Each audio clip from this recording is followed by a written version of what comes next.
Welcome to the Gear Vlogs podcast, episode number 14. Today's guest is Merrick from Merrick Media. And hi, Merrick. Hi. What's up, man? Man, I'm still trying to work off my first cup of coffee, so I'm a little... Oh, yeah. It was a late night for me. Oh, yeah. Plenty of those, for sure. Okay, man.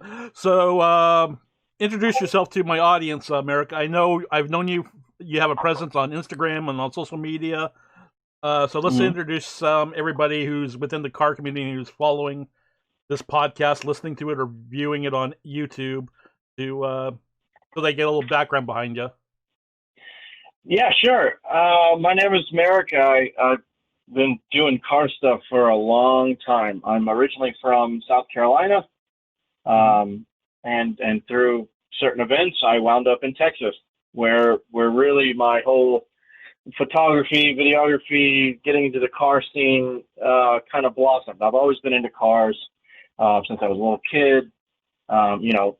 Driving, in the back seat, watching the cars across the highway, just picking out cars. I've always liked cars, but it's really been the last few years that I've kind of found myself in a position to be around cars 24/7, and it's now my life. Cool. So, like I said, was it like straight out of high school, college when you took up photography, or I don't know if your background, I don't know, did you serve in the military? I don't know if you have. Or... Yeah. Actually, right after high school, I joined the military. I was in the Army. Thank you for your service. We appreciate the support. But yeah, I joined the Army right out of high school, and not too much car stuff going on there. It wasn't until I moved to my second duty station, which is Fort Stewart, Georgia, that I really started to get into the car thing. But I got into photography a couple years in. Right after I got back from deployment, I really got heavy into photography. I literally just picked up, your cheap Walmart camera and just went out there and started shooting. Right. My initial goals was never car photography. It was sports photography is what I really wanted to do. So growing up in South Carolina, of course, in the southeast of the United States, football is king, and we love our college football. I'm a big South Carolina Gamecocks fan, and that was my goal. That's what I wanted to do. I wanted to go on the field. I wanted to take pictures of my boys playing. Cool. But turns out you can't just do that. Right. So, so what I had to do was I had to adapt, and I had to turn into something that I had no intention of doing, but I ended up killing it at it. It was being a sports writer. Okay. I was a sports writer for 4 years, covering the University of South Carolina through various websites. My first website was True School Sports, but that doesn't exist anymore. And after that, I got into a division off of Sports Illustrated, where I was the head guy. I was the head editor for all things South Carolina. But anyways, going back to photography stuff, South Carolina, the University of South Carolina, is very old school. So if you're not a part of a paper, like a newspaper or a magazine, something hard copy, something tangible, they won't let you do any of the media stuff. So it's kind of like before the age of social media, I guess, took place then, I guess. Yeah, I mean, no, social media was still the thing, and the internet was still the thing, but just like I said, South Carolina is just really, really old school. Okay. So I busted my butt for, 3.5 years or so, and I had built up enough reputation to be able to do that stuff. So it was, I was able to get on the field. I was able to do the press box thing. I was able to, go to the conference room, and I don't know if anybody's a sports guys or whatever, but this was back when Steve Spurrier was doing his thing at USC. And so that was cool. Ooh. I got to do all that. I got to experience it doing the sports things. But yeah, that's really what kind of directed me in the photography area. It was just I had a goal, I set it, and I met it. And so then it was, okay, well, what's the next thing? Well, cars, obviously, cars. I love cars, so why not take pictures of cars? And honestly, my real inspiration, especially for doing videography for these car things, was 8080. I just met with Stefan down in 8080 a week ago, and I told him this. I was when they started doing their giveaways, right? The production and the video of like one particular car and just showing all the different angles and all the things, like that was my inspiration. I was like, you know what, I think I can do that. And so I literally just put the time and effort into it, and I learned to do it. And it's something it shows in your work. I'm gonna actually pull up some of your Instagram page right now. I'm gonna go over to your Instagram page right now and show the viewers what your work's like. And you got a little bit of mix of still photos as well as videos, I believe. Yeah, I got a few videos on there. I was gonna start doing videos on Instagram, but I'm just kind of keeping it all pictures for now. Yeah, I hear you. But it's kind of hard finding that balance between video and photos. And yeah, I probably need to clean up my IG page myself and go one direction or not. It's like I'm all over the place trying to use social media wherever I can to promote the channels and outlets. So cool. Yeah, I used to do that. I was very sporadic, but then I was like, you know what? These grids are starting to look better, like when you do sequences and stuff. So I started doing that. Cool. Let's see. I'm gonna ask. So, what's your go-to gear for your camera gear that you use these days? Well, right now I have a Canon 80D with a Sigma Art 18-35 at 1.8, and that's my go-to. That's what I shoot all my stuff on. Cool. I'm actually kind of surprised to say that you're using a Canon 80D because that's what I'm using. But most like all the other photographers I know out there, they're using like a 5D Mark whatever or a 1D. Yeah. So I'm like going a full frame. Well, I needed a camera, because my situation's a little unique. I'm the media guy for European auto group, so I needed something that could do video and pictures. Okay. And stay quality. My next soon I'll be going away from Canon. I'll be picking up the Sonys for sure because they're just on a next level right now, and I'm getting behind. So it's time to make the jump. Time to scrap the old Canon. Yeah, it's time to jump. I know that feeling. It's like, for me, it's like, well, from last year, and I'm not sure if you remember last year how much my back was killing me last year at SEMA, and I made the decision before the cancellation of SEMA that I was doing up a mobile GoPro rig just for conducting my interviews and filming, and I would use my cell phone for whatever stills I needed. But it's amazing. But yeah, I see the advantage of what Sony's. They're light cameras. You have the option of all the different lenses. Yeah, you got 4K, 120 frames a second, all the things. It's perfect. Yeah, well, question I'm going to ask you also, what would you recommend for somebody who wants to start doing roller shots, video roller shots? Any kind of tips you could give? To do video rollers? Yeah, you kind of see them the driving alongside a car, those nice smooth buttery shots. I think WashU Media does a really good job of doing that. Have you ever seen any of their videos? Oh yeah. Let's see, video rollers. The first thing you need to do is make sure you're secure. Right. Yeah, no kidding on that. Not falling out. Make sure you're secure. Because you're gonna be hanging out the window, or at least that's what I do. Some people say it's unconventional, but hey, you got to do what you got to do to get the shot. Mm-hmm. Whether it's for picture rollers or video rollers, you're hanging out the window, trying to get as low as you can, get the different angles and things. Right. But yeah, stabilizer for sure. Get a stabilizer, whatever camera you got, stick it on there, and a lot of it is post. A lot of stuff you do is in post, stabilizing the footage or whatever it is. But true. But yeah, just to get started, just slap a camera on a stabilizer and hang out the window. Cool. Let's move on. I'm gonna move over to a little bit. You want to talk a little bit about AG European Auto Group and any kind of projects that you're allowed to talk about, or would you can? Yeah. Yeah, we have a lot of stuff going on. If anybody's going to look us up, it's European Auto Group on YouTube. You'll find us. We're not big per se on the YouTube spectrum, but we're there. You can find us. Well, you're growing. Your YouTube channel is reading like 13.3 thousand subscribers, so you're doing pretty good right there, I would think. Yeah, we're doing all right. It's getting those people that watch to click that subscribe button. That's literally the hardest part. But yeah, no, we do the YouTube thing, and let's see what we got going on right now.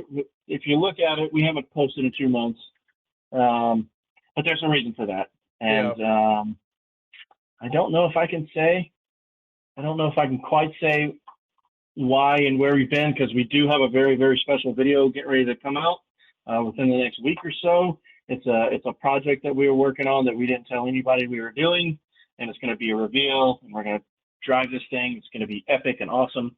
But then once that video comes out, we'll start doing more on the Huracan that we're doing. We're making the world's first gated 6-speed Lamborghini Huracan. Yeah, I see that on the video page right now. Part 1, I guess, has already been released. Yeah, part 1 has been released. We haven't done part 2 because we've been doing something else. And the reason why we didn't vlog any of that is because, what we do is proprietary. Yeah, I hear you. So that's why we didn't show much. But don't worry, we're coming back soon. Just bear with us. Soon it'll be content. It'll be so much content that you won't even be able to keep up. So remember that first. Remember that first, folks. That you heard it here first. So stay tuned to European Auto Group's YouTube page and social media outlets for some first look information. We'll actually put some teaser stuff on our Instagram first, and then we'll post some teaser stuff on our TikTok, and then we'll have the full video drop of what's going on. So we're gonna tease you. We're gonna reel you in with the tease, and then we're gonna just drop it on your face. Perfect. But yeah, let's see what else we got. Lennon F430 is coming out. And that other car that I can't talk about, and then the Huracan. I know everybody's interested in the Huracan because I know there's that other YouTuber that did the manual Huracan. But, well, technically, his wasn't a true Huracan if it's who I'm thinking it is, because he used so technically it's not. Computers. Yeah, right. It's a Corvette, but Hey, I got nothing wrong with him because what happened to him on one of his other projects, him getting bitch slapped by that other company, that kind of sucks. That's horrible. That's horrible. And, you hate to see it. You really hate to see it. Well, the thing that upset me about his situation was, couldn't they have just simply did a cease and desist letter and be done with it? But just because of the fact that he named it a certain thing and had it in his videos, that automatically gave them the rights to repossess his. Yeah, that doesn't make any sense. But what happens is because that name is copyrighted and all that stuff, that gave them legal grounds. I mean, I'm sure he could have fought it, but it wouldn't have been worth the money. Just take the car and move on to the next one. Yeah, but I agree with what you're saying there, but I think I also heard like one of his, I don't know if it was on his Instagram post or maybe Aaron from Life of Paulus mentioned it, but he had that when he wound up texting or Instagram storing, living, that he had to make a bank run to wire money to them. So on top of all of the, insult to injury, which, I mean, come on. Yeah, that's crazy. That's absolutely insane. So what I know is that the lady of the original owner of the car, is just bored and was like, you know what, I'm going to capitalize on this. That's what I know, because it doesn't make any sense, because that would be like the Fast and Furious franchise going after all these builds, all these replica builds, and just taking their cars. Yep. Like, what kind of person who does that? That's crazy. I know, but I it's like, digress. I know. Have you seen the latest? I think it was Donut Media did a video on the subject, and he brought up some good points and examples. I'm not sure if you've seen it, but if you haven't, it's worth checking out. And I saw it was up, but I didn't have a chance to watch it yet. No. yeah, it's definitely interesting. Basically, the points he brought up. But but case in point, what he just was, there's actually a builder in your neck of the woods in Texas and Dallas called Video Bob, who does prop builds of cars, and he's like got under his belt like over 30 of the DeLorean Back to the Future cars under his belt. Yeah. And you would think that Universal would be bitch slapping him, but nope, far from it. Nope. They work with him, they'll fly him out, and I think they even approached him to help them build props for stuff. So it's like, yeah, that's what I'm saying. It's absolutely insane. It's just that lady's just bored and can capitalize it, and so she did. That's just kind of a kick in the face. Yeah. Let's change this up and let's get back to something more fun. So, yeah, let's see. So, obviously, with the current stay-at-home situation, what's the in San Antonio? What's the car culture like out there right now? Well, it was a lot stricter. We cut off car meets and all that stuff, but we're starting to get those car meets going back. Because wearing a mask is mandatory. So yeah, as long as we all show up with a mask and hang out, that's fine. It's not a big deal. So it's cool. slowly but surely coming back. It's interesting to see the different takes from different states. Like I was just in Pennsylvania, and it's kind of like, if you want to wear a mask, you can wear a mask kind of thing. But then in Utah, it's literally, or Salt Lake area, it's like in one county it's required, but then, one block down the street it's not. So it's just interesting to see how different states are handling all of this. Okay. Yeah, it's like, I know with us, it's like the same thing. It's like, if I'm gonna go to the grocery store or something, yeah, of course I'm gonna wear a mask or whatever. But if I'm gonna just go be walking around my block with my mom, making sure she doesn't fall down, whatever, and I'm not gonna be around anybody, I'm just gonna not wear my mask because 95 plus degree weather, wearing a mask, it's like, and you know what I mean. You know what? You got hot temperatures here. Exactly. It's 1 billion degrees outside. This is not fun. Exactly. But courtesy, you'll wear a mask. It's not a big deal. Exactly. And social distancing and whatever. And so hopefully they'll get this stuff under control. But like as I was mentioning on the SEMA cancellation video that I did, that there was like I think an ad note in one of the show notes that they said for Nevada had stated that if you're a traveler from California, we advise you to postpone your plans coming into Nevada. I'm like going, wow. That's bad. It's crazy though, because they're like, oh my goodness, social distancing. But I can tell you that I was just on a freaking airplane where none of that matters. So nobody was actually wearing them. I was going to ask you that because I know you said you were flying. So it's like, so you got to wear a mask, right? Right. The whole time you're in the airport, the whole time you're in a plane, you got to wear a mask. But then they pack you in there like sardines, and there's no social distancing whatsoever. So it's like, what is it? Make up your mind. Yeah, okay. So basically, you were on because I haven't traveled in about who knows how long, but so you're like a good first person experience for me. So meaning people were required to wear masks, but they weren't, or oh no, everybody was wearing masks. They have to, because they're like, if you're not wearing a mask, we'll provide you one, and if you don't want to wear it, then you're not going to fly with us, and you could potentially be banned forever. So may as well, then wear it. Okay, no, I wasn't want to make sure I was like understanding that correctly, but yeah, it's like, you know what? As long as they got the air circulating and I can still breathe wearing that mask, I'll be fine. I'll put up with it. But that's just me. It's so fickle. Like it's wear a mask, but if you're taking a drink, you can take it off, and it's like, well, what? Like I don't understand. Yeah, it's whatever. or start getting, start supplying a bunch of bendy straws on the airlines. Yeah, something, man. Like Yeah, something. cool. Um,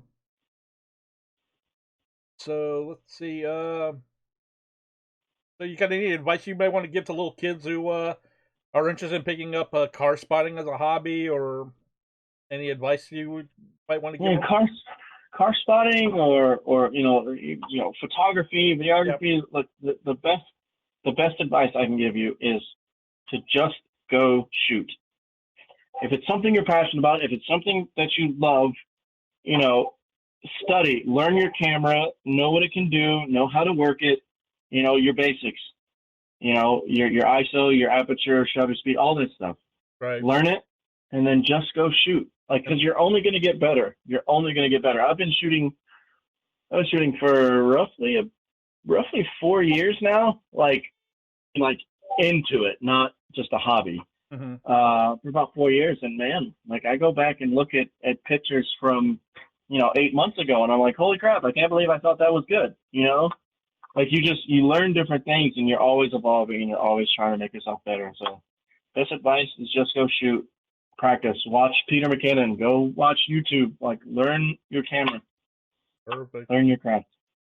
Cool. So yeah, definitely. And I'm assuming that you're like in the for your post production editing, the Adobe platform, or you're using something else. Yeah, no, I use the Adobe. I use Premiere for videos, and I use Lightroom Classic Awesome. for my pictures. Perfect. Yeah, eventually I'll make that. I think that jump. I'm using the entry level cheap buy standalone programs of the Premiere Elements. I think I just can't. Okay. I just can't afford the $60 a month monthly fees. Yeah, I know. I wish Adobe would just let you buy it outright, but I get it. Everything's going subscription based now, but Yeah, and that's kind of annoying. and that's the sad thing about it is because of the fact that they're literally headquartered here in my hometown, and I've known former workers as well as current workers that work there, and it's like, really, you can't hook up a brother up? Yeah, I know, right? Yeah, Yeah, they're but very, yeah, it is what But it is. yeah, no, I like Adobe pretty good. I was using Sony Vegas for a long time, and then I made the switch to Premiere. I was like, holy crap, this is so much better. Cool. So, I don't know if this would be an appropriate question or not, but have you ever had any collabs that you kind of regret? YouTube collabs or? Any collabs that I regret? No, I don't think so. Okay, then how about positive collabs that you've had done? Oh, well, YouTube wise, I mean, it's always great working with Stradman. It's always great working with Dan, Ed Bolian, Tavares, all those guys. Like, it's always, because they're professional vloggers, and Right. we're professional vloggers too, if you want to put it that way. And Yeah. no, it's nice because everybody has a nice flow. Everybody knows their cues. It's good. Cool. It's really good. Eric too. Eric from RevMatch. I always love working with that guy. Okay.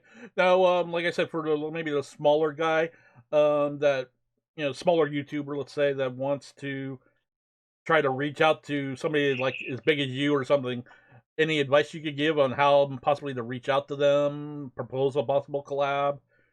Just ask. And what are they going to say? No. True. Just ask.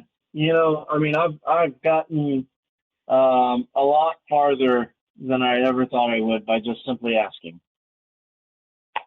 Just ask. I mean, if there any kind of, I don't know, everybody's different. Some of the bigger guys, they're like, I don't, you're too small for me, but I'm not like that at all. Look, if you want advice, if you want help, reach out. If you want to collab, if you want to make videos, like, let's go. Let's do it. I'll help you. Yep. And that's cool. But that's just me, and not everybody's like that, and for reasons. I mean, the other thing is, we don't have 1 million subscribers either, right.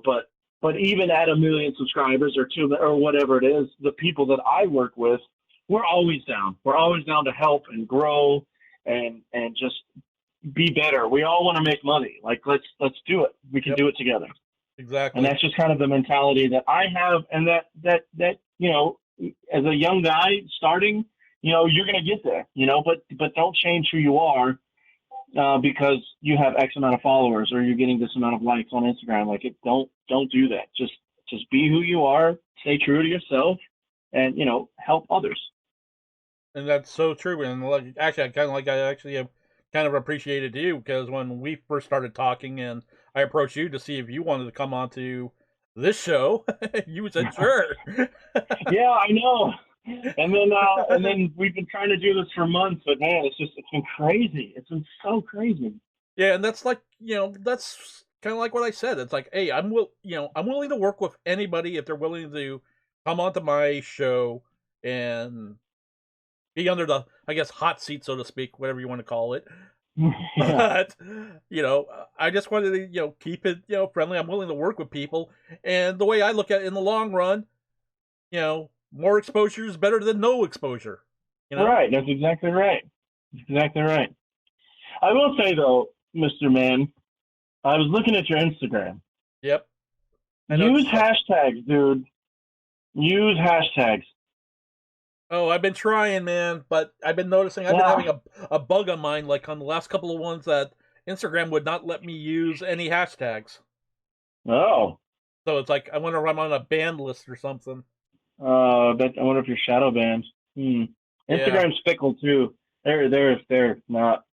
If you like too many things, they don't like it. If you unfollow too many people, they don't. If you follow a lot of people, they don't like it. It's very, very weird. Yeah, that's one of my biggest problems right now, because I was using my Instagram account to like a lot of the people, like industry companies, people that I eventually want to work with.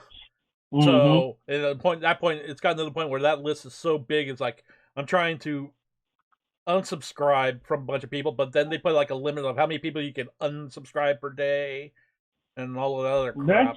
That's crazy. Yeah. People can talk all the trash they want to about TikTok, but I think right now TikTok has the best algorithm to cure your likes. You know what I mean? Like, of course you have, the young kids dancing and doing all the things, whatever.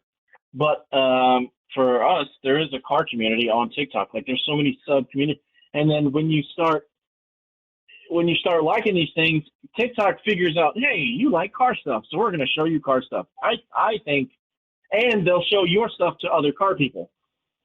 I have no way of pulling up. I think they have the best algorithm platform right now. Interesting. Now, like I said, I don't think I could pull up TikTok on my web browser here to show in the stream, but what type of what type of content are you putting on TikTok? Like just photos, video? No, we do videos. There's a bunch of stuff on the Supra, on our manual Supra on there right now. That exploded us. We're almost at 50,000 followers. It's all car stuff. We try to keep it car related.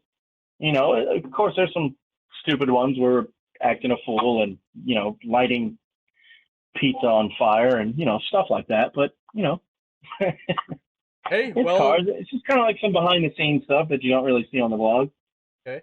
Well, from what I just heard, I think I heard a story yesterday that TikTok is now committed to where they're going to start paying creators now. So they said like they got like $1 billion. Starting to run ads now. Okay, so yeah, they're pushing it now because of what the controversy, what the guy in DC in the White House was trying to do, and hopefully Microsoft buys them out. You know what? Say what you want to about the man. What he did was brilliant. It was an absolute power play. Mm-hmm. Hey, I'm going to ban this thing that's giving all the stuff to China. Yep. How can we make it benefit us? Okay, well, we're going to put the pressure on them. Hey, I'm going to ban it. Well, now all of a sudden you've got interest from American companies that want to buy this thing that can benefit us. You know what I mean? Yep. It's brilliant. Absolutely brilliant. And it's working. Now Microsoft wants to buy. There's another one. There's another stock ticker I'm into right now. That's a TikTok play because they might buy it. Like it's brilliant. Well, I hope Absolutely brilliant. more power to Microsoft. As much as some people hate Microsoft and like Microsoft, I hope they do get it, and I hope they don't screw it up like they did Mixer. Yeah, right, exactly. I hope they can turn it around. I hope TikTokers can, make money off of it, and hopefully, fingers Competition, crossed. yeah, competition Well, is fingers good. crossed that we got in at the right time. We built up this thing. We're at 50,000 followers. Like maybe we can make some money off of it. Like hopefully that's the next big thing for us. So just curious, I kind of know what the TikTok platform is because I have a friend of mine who had like a viral video that he did of him going to the airport. He's into novelty type stuff to where he wound up getting like a those travel suitcase, the hard shell travel suitcases that you have. Some Oh company yeah. some company made like a protective cover shell that you pull over your suitcase that they do custom printed images on it. So he did a picture of his face and he wraps it around it, and he wound up having a viral video of that on TikTok that went like over 1 million views. Oh man, dude, I am on the search for 1 million views, man. I've had nothing of mine hit 1 million. We have one video on TikTok that is at 947,000 views. Congrats, man. That's a good accomplishment there. Still waiting for that 1 mil, man. I've yet to do it. Whether TikTok or Instagram or whatever, I haven't done it. But soon.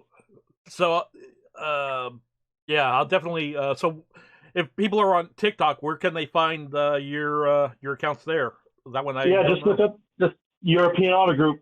Okay. Look up European Auto Group. So that's the only one you have for TikTok. You don't have a personal one. I was thinking about making one. I was thinking about making a Merrick Media one. I don't know how many people would join it, but I was thinking about doing that, kind of doing some shoot stuff, maybe some pictures. I don't know. I'll figure it out. Cool. Hey, okay, Merrick, I'm just noticing here on your Instagram page that you're also the photographer for Slammedenuff. You want to maybe go in and talk a little bit about that? Yeah, Slammedenuff. That was a big deal. I got picked up by them. From what I told, they had their eye on me for a while, and they told me to go ahead and apply, and I applied, and I got it, and that's a big deal for me. I got picked up in June. I already have a feature on their website, slammedenuff.com. It's like a coral slammed Acura TLX. It's an insanely clean car. But yeah, I'm already published on there. They put me on all their social media, and so now I get to go and cover their events and stuff, because they have a Slammedenuff event here in Austin. It was going to be this month, but they pushed it back to November. So that'll be my first Slammedenuff show as a Slammedenuff photographer. So I'm really excited about that. And in the car community, man, as a just to be able to say, hey, I'm a photographer. I do things with Slammedenuff. The response that you get, people that are deep into that kind of, it's a different kind of culture for sure. A lot of lower builds, with the camber and all the things, not necessarily my cup of tea, but definitely the slammed look of cars. But it's a car culture, right? Everybody and their mom putting it on air or bags or whatever it is, and just when you see a car sitting on the ground, it just looks good, and it's really good for pictures. So. Yeah, definitely. I have their Instagram page up, and I'm actually got their main website pulled up right now, so I'm gonna swing on over that so the viewers can check that out. Okay. Mine. Yeah. So there's something going on with the website. They haven't fixed it yet. But if you scroll down on the features page, you'll see it'll say Justin's Acura TLX, but it has a picture of a BRZ, like a yellow BRZ on it. But that's if you click it, that's the only picture that's messed up. But you can see all the pictures I took of that car right on that website. They're gonna fix it soon. And then I have another feature coming out very, very soon. It's of that Porsche, that black Porsche Tandem wide body Cayman. That's recently on my Instagram. That's going to be a feature too, so that'll be up very shortly. Okay, yeah, I see what I'm on the Justin TLX's page. Well, actually, they do have you photos by Merrick, but it's yeah, I see the looks like a Toyota FRS. Somebody else. Yeah, it's like FRS or BRZ, whatever it is. Yeah. Um, oh yeah, it's an FRS. But yeah, something going on with the website. They're gonna fix it soon. But yeah, that's me. The rest of those photos, that's all me. Perfect, man. Congrats. Thank you very much. So yeah, definitely got here. I'm on their their Instagram page here, and whatnot. So we got that. So cool. Definitely. Like I said, I'll make a list of all your social media contacts. I'll text it to you later to double check me if I missed anything before I add it into the you know, on the video description, whatever, and try to promote the video up or whatever. Maybe you can do a shout out, help me shout out the video too, get some of your followers to check it out and all that fun stuff. And yeah, I should have a decent should have some people come over, I think. yeah, definitely can appreciate it. Hopefully, I can make this video look good enough. You know, all that fun stuff. So we'll talk later this week. All that fun stuff. So let's yeah. Perfect there. And one sec. So I was likely talking to a couple of my other buddies since now that SEMA got canceled, and there's still talk that the performance racing industry show still may happen in December in Indianapolis. Have you given any thoughts on possibly going out there to cover it? What is that? The performance PRI, Performance Racing Industry trade show. Oh, interesting. Yeah, just go to I didn't know about that. Yeah, just go to I think it's PRIRacing.com, I think should pull up to be their main website. But from what I understand, they haven't even opened up registration to exhibitors or attendees or media yet. Oh, I guess well, from what a good sign. well, from the email that I got from a buddy of mine, he said that they're waiting for the county that where the Indianapolis Convention Center is to give approval for the show to go on. So it's like people who don't know, it's basically kind of like SEMA, but it's more for the hardcore performance aspect. Like if you're into racing motorsports, that would be the actual show you would probably rather want to go to than just SEMA, if that makes sense. Yeah. So you probably don't care about a manual Huracan then, huh? Or a manual Supra. I don't know. Depending if you're selling a kit or not, if you're going to develop a kit to where maybe somebody wants to do the install themselves, maybe. Yeah, we have kits available. We are selling those kits.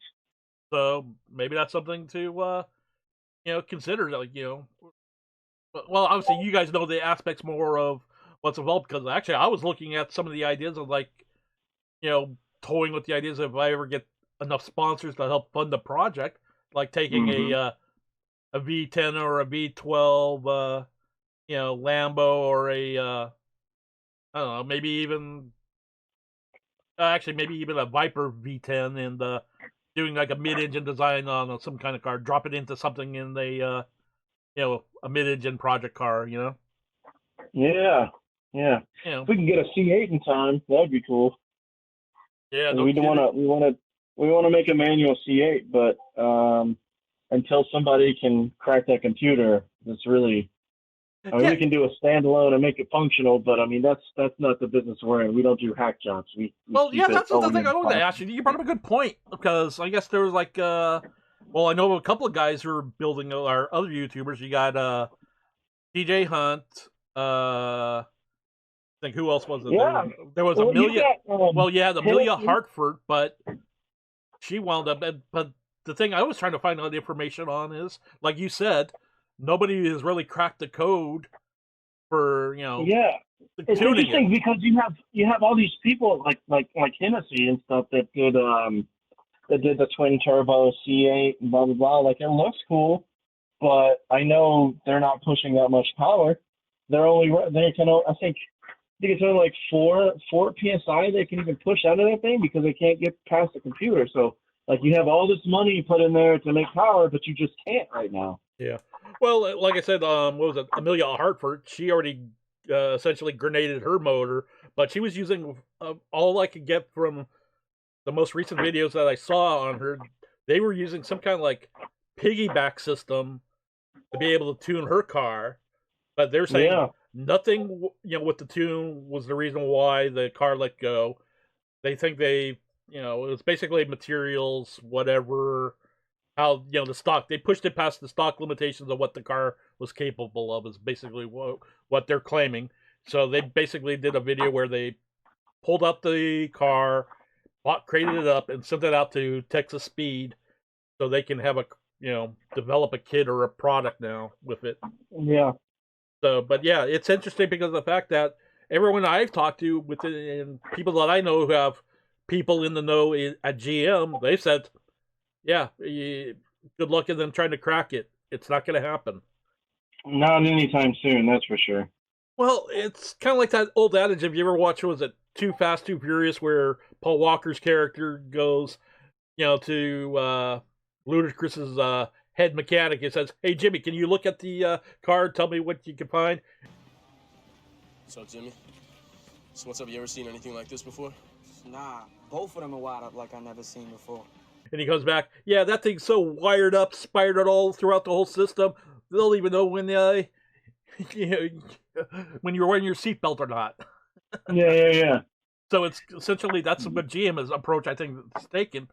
But part of me understanding what GM had approached with the car was because the fact that they wanted to build the car to be able to have over-the-air factory updates, calibration updates for the car. So you figure, okay, if they're going to be doing that, they had to build in a whole bunch of cybersecurity into that car, because look at what today's modern day car thief has. They built up a piece of electronic handheld RFID scanner, scan for what you're doing in your car, follow you to your home, and then press a button, boom, and they're in your car, and bye car. Pretty much, man. Yeah, it's crazy shit. But yeah, I just, it's still a little upset though. I mean, you got, CA. I mean, they know, like they're. Let me gather my words here for a second. Yeah. Like you have people like GM that's like, okay, well, we're going to lock down our computer so you can't do anything. We're going to try and keep it proprietary, right? They're kind of taking off the McLaren model where they're proprietary. Like, I get it. But at the same time, but then you have companies like Ford that's coming out with the new, the new Mach 1 or whatever the hell it's called. Right. And they're like, you know what? We're going to leave this stuff open because we're going to let the car community do what they want to with it. I mean, that's the kind of, that even if you're, split between, Chevy and Ford or whatever, I'm going to lean more towards Ford at this point because you know what? They're letting me do what I want to with the car that I purchased.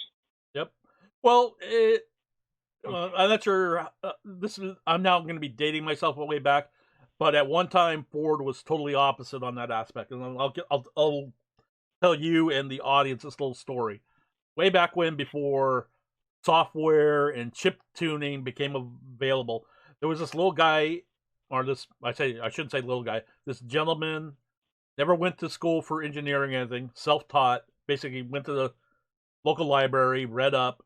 He was from the Detroit, Michigan area, and realized that, with his wife's '89 LX Mustang, that, okay, if I change a set of cams or exhaust headers or go with bigger throttle body or bigger injectors, that's obviously going to be all affected because the factory computer, doesn't know I made these changes. So he went through the approach of, he designed his own circuit board chip, figured, okay, I can plug it into the back of the factory computer's service port and bypass, intercept the programming, developed his own software, and he was making performance gains and everything. He got so good at this that Ford actually hired him to work with them on their programming in, Ford and on their powertrain department as a contractor. So he was doing that. But then all of a sudden, his also personal time, he developed a product where he was basically creating his own standalone data logger that could record all the stuff that was happening, and then we give you the ability to go in, edit, make changes, and whatnot. Then Ford gets wind of what he's doing, says, no, So take him to court, try to sue him, saying Ford's argument was basically saying, look, we own, that's proprietary to us, we own it, blah, blah, blah. But him and his lawyers argued, like, going, look, you sold the car, they're not leasing it, it's theirs to do whatever they want. So, long story short, 2-year battle almost, bankrupted him. He won. And unfortunately, he had to sell the company, which eventually became what was now known as Diablo Sport. And they wound up, from what I understood, he wound up getting control, interest in the company, and then he wound up selling it. And I think Holly Performance Group now owns them, so whatever.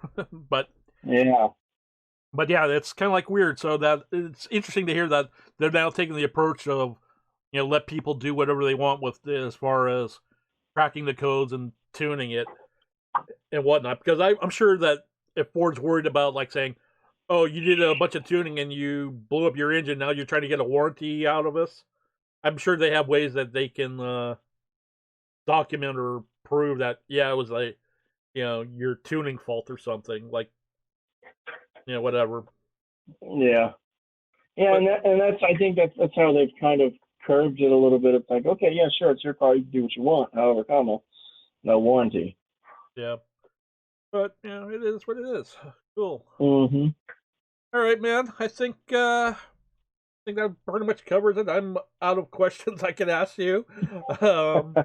So yeah, if you want to give any final shout outs of where people can find you and whatnot, and I'll be sure to add them into the video description later. But tell them where they can find all the your social media platforms. Yeah, sure. I'm on Instagram as Merrick_Media. But really, I'm just going to plug the European Auto Group stuff because that's my bread and butter. But EAGSATX on Instagram is us. Gated6 on Instagram is also us. European Auto Group on TikTok and YouTube as well. You can find everything that we're doing, stay up to date with all the projects we have. And if you subscribe to our YouTube channel, just be ready. Something big coming. It's coming really soon. Definitely appreciate it, Merrick, and thank you for coming on. And look, if you're a YouTuber out there, and big or small, and you want to come onto this channel to promote your social media and what you're all about, my email's open, so feel free to reach out to me and all that fun stuff, and all that good stuff there. So yeah, that pretty much covers that aspect. And want to do one last thing before I do anything else. And where is it? Before I shut off. Oh God, I need to figure out how to organize some stuff better here. Here we go. I got that. Boom. Boom. Let's see. Almost got everything. Boom. Boom. And boom. Cool. So again, thank you for coming on there, Merrick, and be sure to follow me on everyone. Be sure to follow me on Instagram, YouTube, comment, like this video, ask questions, and maybe I can get Merrick to come back on and all that fun stuff. So till next time, see ya, folks.